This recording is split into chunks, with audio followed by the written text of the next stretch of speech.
What's going on, guys? It's Dramon, and congratulations, Suns fans.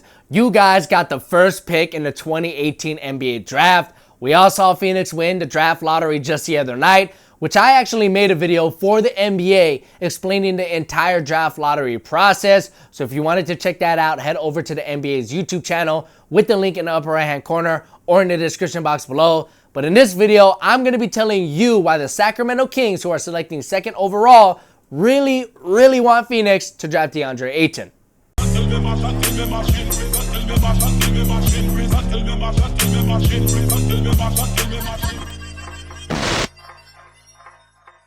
So the consensus top two players in this year's draft are DeAndre Ayton from Arizona and Luka Doncic from Slovenia. Now, recent reports claim that the Phoenix Suns are unsure which of these two young guys they should draft first overall, and that does make a lot of sense because Ayton, he's a big with tremendous size and length, but also has a ton of tools in his offensive game, giving him the potential to be a Patrick Ewing or even a David Robinson type of player on that end of the floor. And the Suns, well, they really don't have a big that they can rely on to score consistently, so drafting a guy like Ayton makes a lot of sense because it would fill a need on their roster. Now, Luka Doncic, on the other hand, is one of the hottest prospects in this year's draft, with many scouts touting him as a once-in-a-lifetime player, and even some calling him the best prospect we have ever had in the draft. Now, look, I do realize that's a best-case scenario type situation, but if you pair a guy like Doncic with Devin Booker, that could potentially give Phoenix one of the best young backcourts in the entire NBA, which is a league currently being dominated by teams who have a ton of perimeter players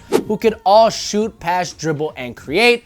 And guess what? That's exactly what Luka Doncic brings to the table. Now, don't get me wrong, whoever the Suns end up drafting here, they're going to be happy with the pick because, again, they could use a big like Ayton, but if they do pair Doncic with Devin Booker, that is very intriguing, especially considering the fact that the Western Conference has a ton of competition around the perimeter. So at the end of the day, it's really a win-win for Phoenix. But as for the Kings, who will be selecting second overall, they really want Phoenix to draft Ayton because Vlade Divac, general manager for the Sacramento Kings, is Yugoslavian, and Slovenia, which is where Luka Doncic is from, used to be a part of Yugoslavia until after the Second World War, where Yugoslavia broke up into 6 republics, one of those republics being Slovenia.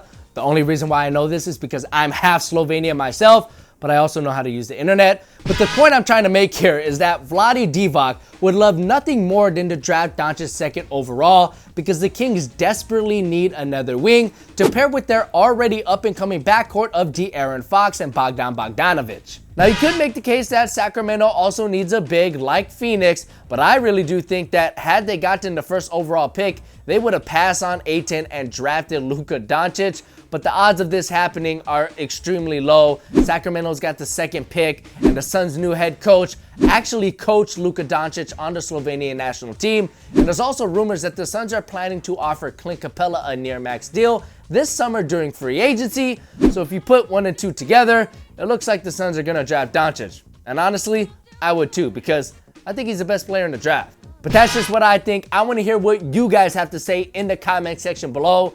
Who do you think the Suns should draft first overall? Should it be Ayton or should it be Doncic? Let me know what you think in the comment section below. And if you enjoyed this video, give me a thumbs up. That helps me out a lot. Be sure to subscribe to this channel for more content just like this. My name's Jared. It's been great having you. Catch you in the next one.